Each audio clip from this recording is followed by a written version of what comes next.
우리 함께 인사하겠습니다. 잘 나오셨습니다. 성도님 얼굴만 봐도 은혜가 됩니다. 사랑하고 축복합니다. 사랑하고 축복합니다. 감사합니다. 깨어 기도하라 13번째 시간입니다. 인침을 받은 14만 4천 명이 누릴 은혜라는 제목으로 말씀의 은혜를 함께 나누겠습니다. 반모섬에 유배된 사도 요한은 기도 중에 마지막 시대에 있게 될 일들을 보게 되는 은혜가 있었습니다.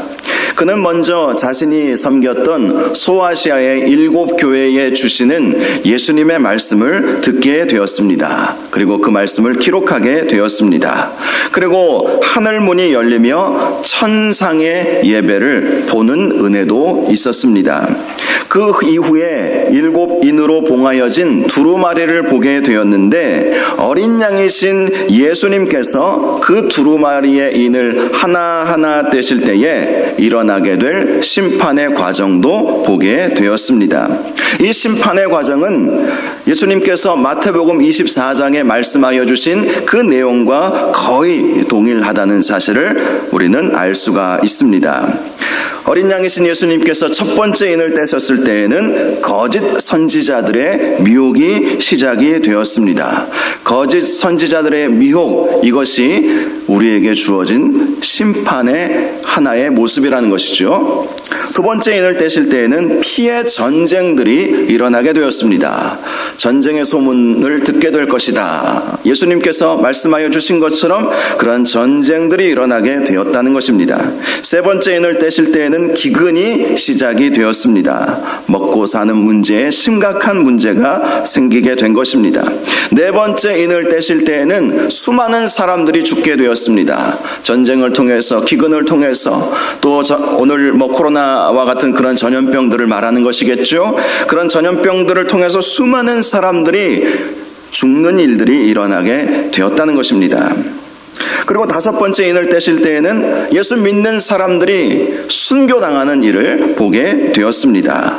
너무 안타까운 나머지 이 순교당한 이 사람들이 언제까지 이렇게 피를 흘리게 하시겠습니까? 그렇게 하나님께 묻자 하나님께서는 순교자의 수가 차야 된다, 이런 말씀을 또 해주셨죠. 순교는 축복입니다. 그래서 순교자의 수가 차야 된다, 이 말씀을 하신 것 아닐까요? 순교는 우리가 받을 수 있는 가장 큰 축복 중에 하나입니다. 주의 복음을 전하다가, 주의 복음을 굳게 믿고 있다가 핍박받아서, 환난받아서 우리가 죽는다면 그것이야말로 하늘나라에서 놀라운 상급이 세상에 어디 있겠습니까? 그리고 여섯 번째 인을 떼실 때에는 우주적 대격변이 일어나게 되었다라는 말씀까지가 우리가 지난주까지 살펴본 말씀의 내용입니다. 오늘 말씀은 어린 양이신 예수님께서 여섯 번째 인을 떼시고 우주적 대격변이 일어날 때의 모습을 조금 더 자세히 우리에게 보여주고 있습니다. 이 우주적 대격변은 지난주 살펴본 말씀 요한계시록 6장 12절에서 17절을 보면 나와 있는데요. 해가 검어지고 달이 피같이 되고 하늘은 두루마리가 말리는 것 같이 떠나가고 각 산과 섬이 옮겨지고 땅의 임금들, 왕족들, 장군들, 부자들, 강한 자들 뿐만 아니라 모든 종과 자유인이 굴과 산들의 바위 틈에 숨게 되는 재앙, 이것을 말하는 것입니다. 그런데 오늘 본문 1절을 보면 이후에 내가 네 천사가 땅 네 모퉁이에 선 것을 보니 땅의 사방에 바람을 붙잡아 바람으로 하여금 땅에나 바다에나 각종 나무에 불지 못하게 하더라. 자, 해가 검어지고 달이 피같이 되고 또 하늘이 말려 떠나가고 산들이 막 옮겨지고 그런 일들 때문에 많은 사람들, 모든 사람들이 두려워 숨는 일이 있게 되는 것이 여섯 번째 인을 떼실 때의 재앙이었습니다. 그런데 그러한 재앙이 이 땅 가운데 임하지 못하도록 막는 일이 있었다라는 것을 말씀해 주고 있는 것이죠. 그것이 바로 임하지 아니하도록 그런 재앙을 통해서 엄청난 소용돌이가 일어나지 않겠습니까? 우주적 대격변이 일어나니 얼마나 또 사람들이 두려웠겠습니까? 그런데 사도 요한이 본 거예요. 내 천사가 땅 내 모퉁이에 섰다. 땅 내 모퉁이는 이 온 땅을 말하는 것이죠. 자, 그런데 땅의 사방의 바람을 붙잡았대요. 이 바람은 환란, 전쟁 이런 것들을 의미하는 것인데요. 그것을 내 천사가 땅 내 모퉁이에 서서 그것을 붙잡고 있었다는 거예요. 그것이 이 땅 가운데 불어닥치지 않도록 붙잡고 있었다는 것을 말씀하는 것입니다. 또 2절을 보면 또 다른 천사가 살아계신 하나님의 인을 가지고 해 돋는 데로부터 올라와서 땅과 바다를 해롭게 할 권세를 받은 네 천사를 향하여 큰 소리로 외치게 되었습니다. 해 돋는 데서부터 올라왔다는 것은 하나님의 영광을 상징하는 것으로 하나님의 영광의 빛을 비추면서 그 한 천사가 등장하고 있다는 거예요. 즉 이 네 천사는 이 땅 가운데 하나님께서 내리시는 그 재앙을 쏟아 부으려고 지금 하고 있는데 지금 그것을 하나님께서는 막고 계시는 것이고 하나님의 영광의 빛을 품고 그것을 비추는 한 천사가 지금 등장하고 있다. 이런 말씀을 하고 있는 것입니다. 3절을 보면 그 천사가 땅과 바다를 해롭게 하는 네 천사를 향하여 이렇게 외쳤습니다. 우리가 우리 하나님의 종들의 이마에 인치기까지 땅이나 바다나 나무들을 해하지 말라. 하나님께서 인쳐야 할 사람들이 있기 때문에 그 사람들을 인치기 전까지는 이제 막 그 재앙을 땅에 쏟아 부으려고 하는 그 네 천사를 향해서 멈추라는 것이죠. 인침을 받을 사람들이 아직 있기 때문에 그 인침받을 사람들이 인침을 받기까지는 그 네 천사를 향하여 선포하는 것입니다. 해하지 말라. 멈추라. 물론 영원히 멈추는 것은 아니지만 인치기까지 멈추라. 이렇게 이 한 천사가 선포를 하게 된 것이지요. 자, 그런데 4절을 보니까 사도 요한이 인침을 받은 자의 수를 들었습니다. 그 수는 이스라엘 자손의 각 지파 중에서 14만 4천 명이다. 14만 4천 명이 인침을 받을 때까지 이 땅의 풍파, 이 땅의 우주적 대격변, 산이 옮겨지고 하늘이 말아 올라가 버리고 그리고 달이 핏빛처럼 변하는 그러한 재앙으로 인해서 당하는 수많은 사람들의 그 고통 당연히 있지 않겠습니까? 그것을 멈추게 하시는 것이죠. 왜요? 14만 4천 명이 아직 인침을 안 받았기 때문이라는 것입니다. 이 14만 4천 명은요, 문자 그대로의 숫자를 의미하는 것은 아니지요. 어떤 이단에서는 이 14만 4천 명을 문자 그대로 받아들이면서 자기들의 교단이, 자기들의 단체가, 사이비 단체가 14만 4천 명이 차야 된다. 14만 4천 명이 차면 그러면 이제 주님의 재림이 이루어지고 새하늘과 새 땅이 이루어진다. 이렇게 가르치고 있습니다. 그러나 이 14만 4천 명은 상징적인 숫자이지요. 12 곱하기 10을 하면 14만 4천이 나옵니다. 이스라엘 백성에게 있어서 이렇게 숫자가 가지는 의미들이 있어요. 완전수 개념이라고 하는 그 숫자의 개념이 있습니다. 12라고 하는 숫자와 10이라고 하는 숫자는 완전수 개념이죠.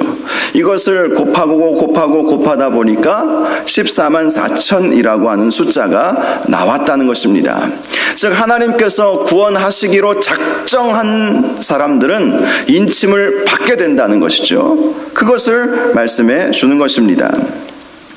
5절에서 8절까지 말씀을 보면 각 지파별로 숫자가 나오고 있죠. 각 지파별로 1만 2천이라고 그렇게 나와 있지 않습니까? 유다 지파로부터 시작해서 베냐민 지파까지 쭉 각 지파별로 12,000명 이렇게 나와 있습니다.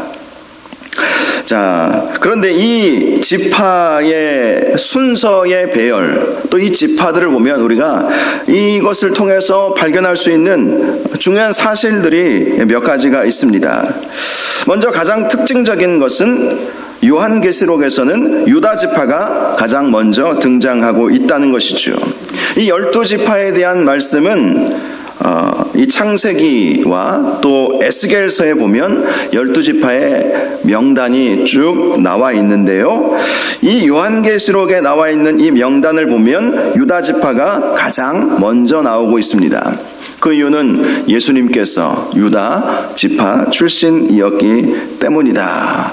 이렇게 볼 수가 있죠. 자, 그리고 다음 특징은요, 단지파와 에브라임 지파가 이 요한계시록의 말씀을 보면 없어요. 단지파, 에브라임 지파, 이 지파가 생략되어 있다는 것을 발견할 수가 있을 것입니다. 그 이유는 이 단지파와 에브라임 지파가 우상숭배의 가장 필두에 섰던 지파였기 때문에 제하여 버리셨다라는 것을 알 수가 있는 것입니다. 대신 레위지파를 넣으셨죠. 원래 레위지파는 12지파에 속하지 않았습니다. 레위지파는 하나님께 구별된 지파였기 때문에 이스라엘의 12지파 안에 들어가 있지는 않았어요. 대신 요셉의 두 아들 에브라임과 므낫세를 각각의 지파로 하나님께서 인정해 주셨죠. 그것은 이제 요셉의 아버지 야곱이 그렇게 한 것이죠. 요셉의 아버지가 야곱이 이제 너의 두 아들 므낫세와 에브라임은 내 자식으로 삼겠다. 그리고 그 두 아들들에게 나의 분깃을 나누어 주겠다 해서 이제 레위지파가 빠지면 11지파여야 하는데 요셉의 두 아들을 각각의 지파로 해주면서 12지파가 만들어진 것이죠. 그래서 에브라임 지파 그리고 므낫세 지파가 나오게 된 것입니다. 그런데 에브라임 지파도 지금 생략이 되어 있고 대신 요셉 지파라고 소개를 하고 있는 것을 볼 수가 있습니다. 요셉 지파라고 하는 것은 이스라엘 역사상에는 사실은 없는 지파입니다. 그럼에도 불구하고 에브라임 지파가 우상 숭배에 빠졌기 때문에 그 이름을 빼버리고 요셉의 이름을 다시 넣었다라는 것을 발견할 수가 있는 것이죠. 이를 통해서 얻을 수 있는 교훈이 있습니다. 즉 이스라엘 12지파에 소속이 되어 있다고 해서 자동적으로 인침을 받지는 않는다는 것이죠. 12지파 안에 역사적으로 전통적으로 우리는 이스라엘의 12지파 안에 들어가 있어. 혈통적으로 우리는 이스라엘 12지파에 속해 있어 라고 말한다 할지라도 빠지는 지파들이 있다는 것 아니겠습니까? 이것을 오늘날로 적용하면 어떻게 적용할 수 있겠습니까? 교회 다닌다고 다 구원받는 것은 아니라는 것이죠. 교회 다니는 것과 예수 믿는 것은 다를 수 있습니다. 물론 예수 믿는 사람들은 당연히 교회를 다니고 교회를 섬기고 예배하겠지만 교회를 다닌다고 해서 정말 예수 믿고 정말 하나님을 섬기고 정말 마음을 다해서 교회를 섬기는가? 그것이 아닐 수도 있는 것 아니겠습니까?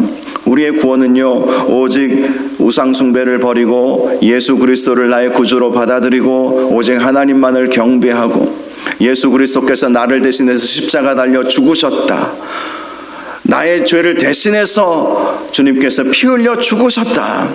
그리고 부활의 첫 열매가 되어주셨다. 예수님은 역사적으로 부활하셨다. 그것을 믿는 그 믿음을 가지고 있어야 우리가 구원을 받을 수 있는 것이죠. 계속해서 9절 말씀을 보니까 인침을 받은 14만 4천 명이 있음을 들은 이후에 사도 요한이 보게 된 것이 있었습니다. 그것은 각 나라와 족속과 백성과 방언에서 아무도 능히 셀 수 없는 큰 무리가 나와서 흰옷을 입고 손에 종려 가지를 들고 보좌 앞과 어린 양 앞에 서서 하나님을 찬양하는 것을 보게 된 것입니다. 자, 14만 4천 명을요, 각 나라와 족속과 백성과 방언에서 아무도 능히 셀 수 없는 큰 무리라고 표현을 하고 있는 거예요. 그러므로 이 14만 4천 명, 이스라엘의 12지파, 이것은 문자적 의미가 아니라는 것을 알 수가 있죠. 이스라엘, 혈통적으로 이스라엘이어야만 구원받을 수 있다. 이것이 아니라는 것을 분명히 말씀해 주고 있는 것이죠.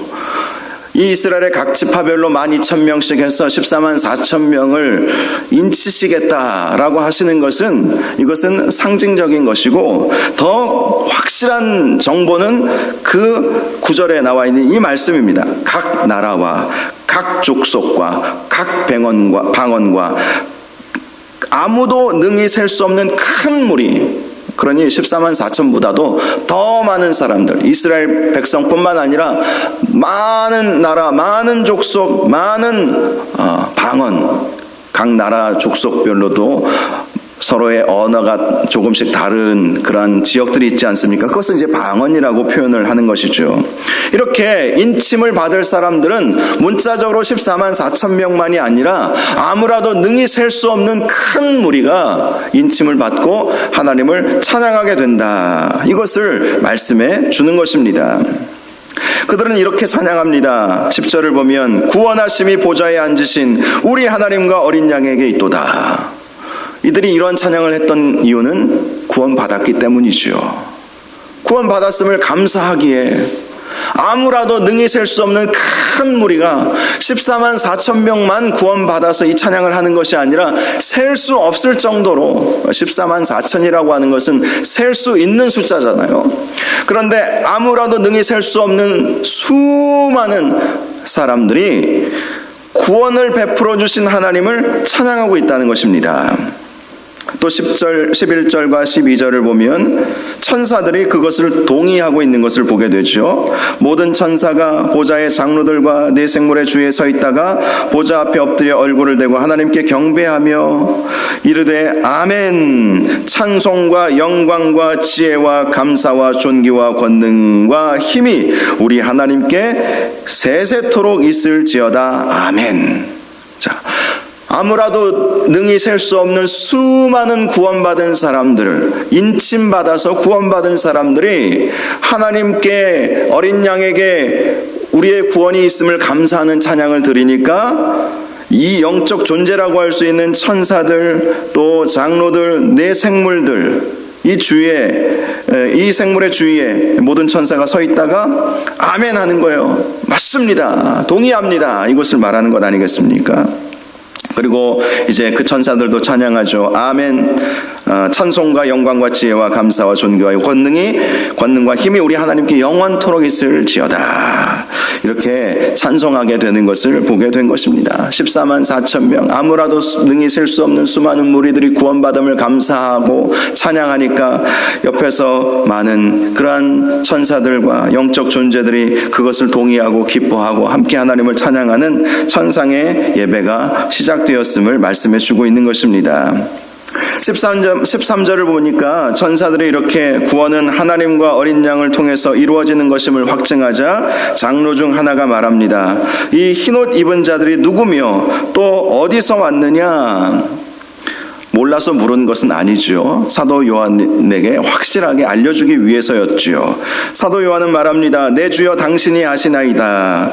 그러자 그 장로가 다시 말합니다. 이는 큰 환난에서 나오는 자들인데 어린 양의 피에 그 옷을 씻어 희게 하였느니라. 여기서 말하는 큰 환난은 어떤 환난일까요? 어린 양이신 예수님이 7인을 떼실 때에 일어나게 되는 그 환난들을 말하는 것이죠. 거짓 선지자의 유혹, 그리고 전쟁, 기근, 사망의 권세, 순교, 그리고 우주적 대격변, 그런 풍파, 시험, 유혹, 그런 것들로부터 나오는 자들인데 어린 양의 피에 그 옷이 씻어 희게 된 사람들이다. 이 이야기를 해주고 있는 것입니다. 그렇습니다. 우리가 결국 이러한 환난의 시대를 살아가면서 우리에게 필요한 것은 예수 그리스도의 보혈의 피, 그의 능력, 그 피의 능력, 그 능력을 통해서 얻는 구원의 은총, 그것을 가지고 있어야만 우리가 흰옷을 입고 주님을 찬양하는 그 자리에 올라갈 수 있다는 것 아니겠어요? 예수 그리스도의 보혈의 은혜로 우리는 죄이고 때로는 그러한 시험들이 올 때 두려워하고 또 무서워 숨고, 그리고 때로는 우리의 믿음이 연약해져서 이 시험에 빠져버리고 그런 일들이 전혀 없다는 것은 아니다. 이것을 사실은 말씀해 준다고 저는 본문을 묵상하면서 그렇게 보았습니다. 끝까지 믿음 지키는 것 당연히 중요하지만 때로는 그렇지 못하고 그러한 환난과 풍파 속에서 그러한 유혹 속에서 넘어질 수도 있지 않는 것이 우리의 모습 아니겠습니까? 그것이 정말 우리의 연약함 아니겠어요? 그런데 그런 속에서도, 그 환난 속에서도, 그런 죄악 가운데에서도 예수 그리스도의 보혈의 피에 우리의 모든 죄악, 우리의 모든 허물, 그런 것이 다 씻어져서 흰 옷을 입고 주님 앞에 나오게 되는 사람들, 그 사람들이라는 것을 말씀해 주고 있죠. 자, 그러면서 15절에서 17절 말씀이 오늘 말씀에서 가장 중요한 핵심 말씀입니다. 그렇게 14만 4천 명, 아무라도 능히 셀 수 없는 각 나라와 각 족속과 백성과 방언에서 하나님의 인침을 받아서 하나님께 나온 사람들이 어떤 은혜를 누렸는가, 또 누릴 것인가, 이 부분을 말씀해 주고 있습니다. 세 가지로 말씀해 주고 있어요. 첫 번째, 하나님의 임재를 경험하며 살게 된다는 것이죠. 하나님의 임재를 경험하며 사는 것, 그것이 하나님의 구원을 누리는 거예요. 15절을 보니까 그들이 하나님의 보좌 앞에 있고 또 그의 성전에서 밤낮 하나님을 섬기매 보좌에 앉으신 이가 그들 위에 장막을 치시리니. 자, 은혜 받은 사람, 구원받은 사람들의 특징이 무엇입니까? 하나님의 보좌 앞으로 늘 나아가는 거예요. 하나님 앞에 예배드리기를 사모하는 거예요. 예배가 의무가 아니라 기쁨이에요. 예배 안에서 하나님의 임재를 경험하고 치유를 경험하기를 소원하고 하나님을 만나고 기도하면서 하나님을 만나는 경험이야말로 가장 최고의 복 아니겠습니까? 그것이 기도자가 누리는 복 중의 복이에요. 기도 제목이 응답되고 안 되는 것은 두 번째 문제입니다. 응답되면 좋지만 안 되면 더 좋은 것을 예배해 두셨구나. 우리는 그렇게 믿고 신앙생활 하는 것 아니겠어요? 더 중요한 것은 기도를 통해서 주님을 만날 수 있다는 거예요. 예배를 통해서 주님의 임재를 경험할 수 있다는 거예요. 그것이 가장 놀라운 은혜요 복이라는 것입니다. 바로 이렇게 구원받은 14만 4천 명이 누리게 되는 은혜는 하나님의 보좌 앞에 우리가 서 있고 성전에서 밤낮 하나님을 섬긴다. 하나님을 성전에서 섬긴다는 것이 얼마나 큰 복인지 모릅니다. 오늘날에는 성전의 기능을 교회가 대체하고 있죠. 우리가 교회를 섬기는 것 때로는 힘들고 수고스럽고 어렵고 지칠 때도 있지만 그것이 은혜다. 이것을 말씀해 주는 것입니다. 그런 사람들에게 보좌에 앉으신 이가 그들 위해 장막을 치신대요. 하나님의 은혜의 장막을 쳐주신다는 거예요. 그 은혜의 장막을 하나님이 쳐주시면 하나님의 임재를 경험하고 하나님의 보호하심을 누리게 되겠죠. 하나님께 예배하고 신실하게 교회를 섬기고 하나님을 찬양하고 기도하면 하나님의 은혜의 장막 안에 우리가 들어간다.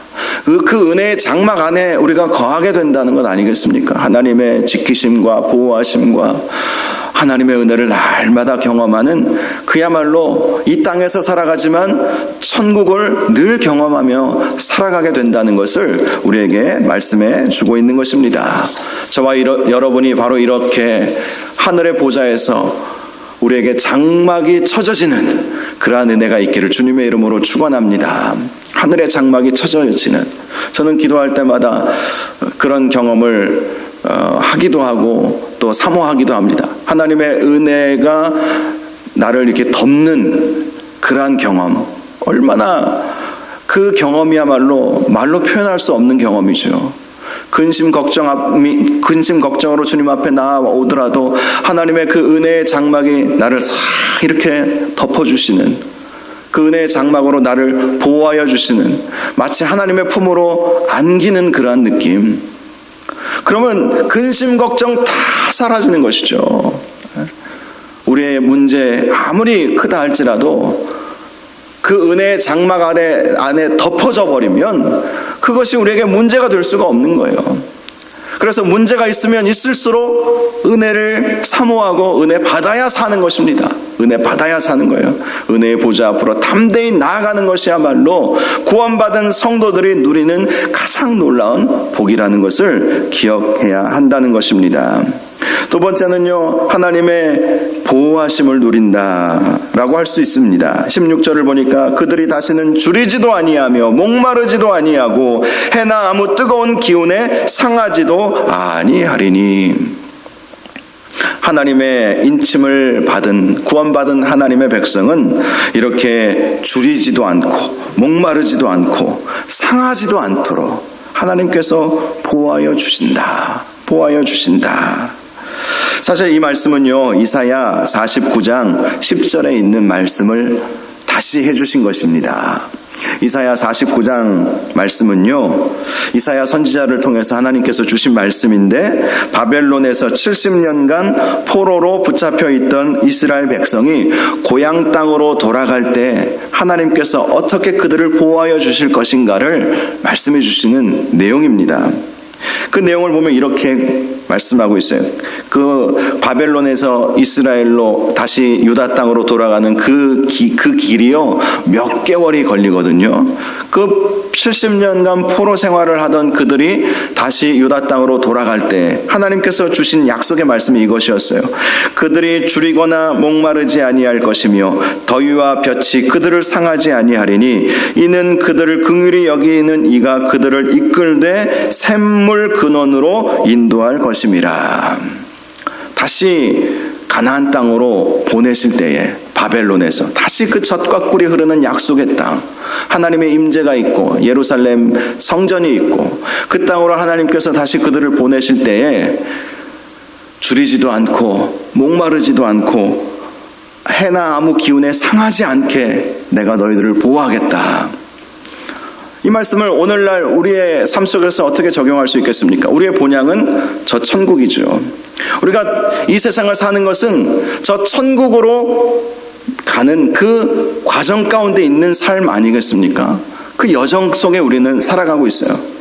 그런데 우리가 하나님의 인침을 받고 하나님의 보호하심을 누리면, 하나님의 은혜를 누리면 하나님께서 줄이거나 목마르지 않고 어떤 기운에도 상하지 않도록 지키시고 보호하신다. 그래서 이 말씀은 우리가 내가 너와 함께 할 테니까 담대히 너희가 가야 할 그 본향으로 가라는 것이죠. 함께 해줄게. 줄이지 않고 목마르지 않게, 해나 기운, 어떤 기운에도 상하지 않게 내가 함께 해줄게. 도와줄게. 걱정하지 말고 그 길을 걸어가.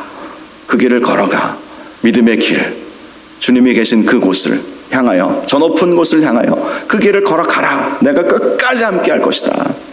그것을 우리에게 약속해 주시는 말씀인 것이죠. 이 은혜가 바로 하나님의 인침을 받은 성도들이 누리는 은혜입니다.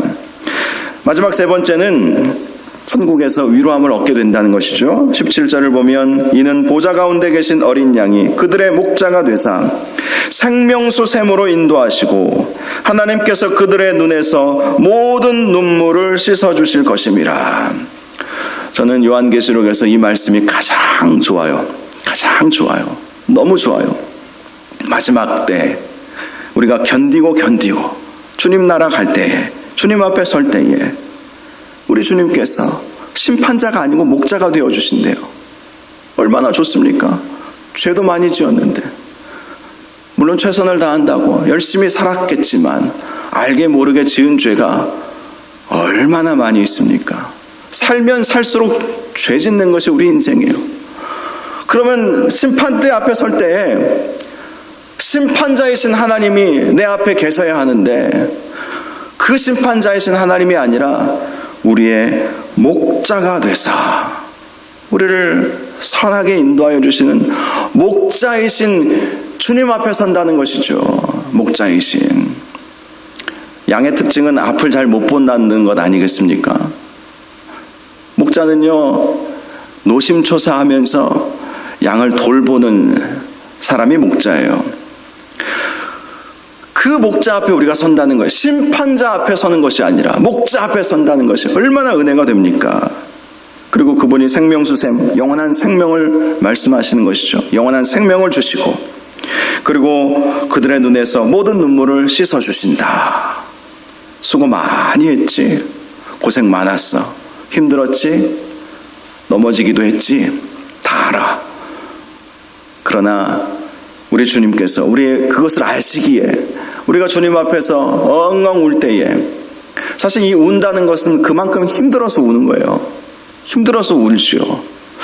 천국 앞에서 여러분 기쁨으로 나아갔겠지만 주님 앞에 서면 천국에 왔구나. 내가 정말 의심 없이 잘 믿었구나. 그러면서 막 주룩주룩 막 눈물이 쏟아지지 않겠어요. 후회도 있고 좀 더 잘 살아볼 걸. 왜 그때 내가 의심했을까? 막 이런 생각도 막 머릿속에서 막 여러 가지 생각들이 나면서 막 울음이 터져 나올 것 같아요. 그런데 우리 주님께서 다 닦아주시고 위로하시고 안아주시고 칭찬해 주시고 그런 은혜가 있다는 것 아니겠습니까? 사랑하는 여러분, 저와 여러분이 주님의 인침을 받는다는 것은 다른 의미가 아니에요. 예수 그리스도를 믿고 그 보혈의 피로 희게 되는 것, 예수 그리스도의 보혈의 피로 희게 되는 것, 그것이 인침받는 것이죠. 끝까지 우리가 믿음 끝까지 지킴으로 말미암아 마지막 날 이러한 주님께서 우리의 눈물을 닦아주시고 위로하시고 은혜 주시는 그러한 저와 여러분들 되시기를 주님의 이름으로 축원합니다. 이 밤에 우리가 기도할 때 어찌 보면 지금은 제가 전에도 말씀드렸지만 7인을 떼시는 그러한 환난과 심판의 과정에 있는 것 같습니다. 그 다음 심판은 7 나팔을 불 때 오는 심판은 더 강도가 세죠. 그리고 7 대접이 부어지는 심판은 더 세죠. 물론 지금이 7 나팔일 수도 있고 7 대접의 기간일 수도 있지만 물론 우리가 이것을 문자적으로만 우리는 또 해석하기도 어려운 부분도 분명히 있어요. 아무튼 지금은 어쨌든 마지막 시대를 살아가면서 때로는 하나님의 심판도 우리가 우리 두 눈으로 보고 이 세상에 여러 가지 부조리한 것들도 보고 수많은 이단자들이 우리를 유혹하는 것도 경험하고 그리고 우리를 두렵게 하는 수많은 일들이 벌어지고 있는 것을 우리는 보면서 살아갑니다.